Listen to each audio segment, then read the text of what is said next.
Raksasa retail peralatan rumah China menutup semua toko di Guangdong. Analisis, pelemahan oleh sistem Partai Komunis China. Penurunan ekonomi di daratan China secara perlahan mulai memberikan dampak negatifnya pada berbagai sektor masyarakat. Baru-baru ini, retailer peralatan rumah tangga besar China, GOM Electric, telah menutup beberapa tokonya di Guangdong di tengah spekulasi bahwa raksasa retail ini menghadapi tantangan dalam membayar utangnya. Seorang karyawan perusahaan mengungkapkan bahwa GOM Electric telah menahan gaji karyawannya sejak paruh pertama tahun ini. Selain itu, mereka menghadapi tuntutan hukum dari manajemen properti karena gagal membayar biaya sewa properti. Mengenai masalah ini, David Wan, seorang ekonom Amerika memberikan wawasan mengenai kesulitan operasional GOM Electric yang menghubungkannya dengan kelebihan kapasitas di sektor manufaktur peralatan rumah tangga di China dan ketatnya persaingan di pasar. Secara historis, ekspor barang-barang putih ke Eropa dan Amerika Serikat merupakan sumber keuntungan yang signifikan, namun tantangan baru-baru ini seperti tarif Amerika telah mengakibatkan penurunan penjualan yang signifikan.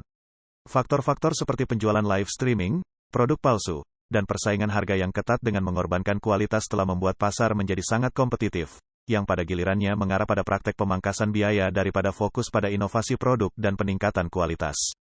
Namun menurut Wan, akar penyebab masalah saat ini di China terletak pada sistem ekonomi Partai Komunis China (PKC).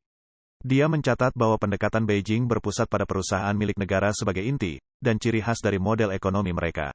Selama krisis ekonomi, mereka bergantung pada peningkatan perusahaan swasta untuk menambah vitalitas. Namun ketika perusahaan swasta menjadi terlalu besar dan kuat, pemerintah China lebih memilih untuk mengubah pendapatan bisnis mereka menjadi aset milik negara, dengan menekankan kepemilikan negara sebagai entitas ekonomi utama.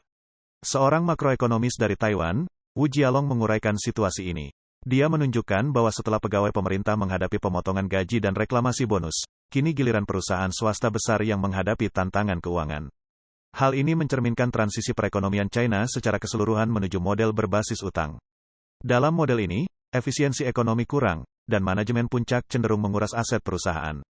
Bahkan ketika sebuah perusahaan tidak berkinerja baik, mereka ditekan untuk membagikan dividen dan keuntungan. Praktik ini seringkali melibatkan penyuapan dan membina hubungan dengan tokoh-tokoh politik berpengaruh, yang disebut sebagai biaya politik.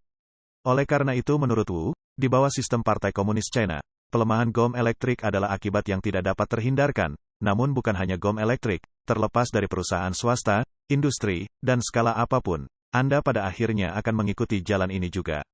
Semakin besar skala perusahaan, semakin besar pula kebutuhan Anda akan dukungan politik untuk melindungi diri dan semakin besar kemungkinan Anda akan dirugikan.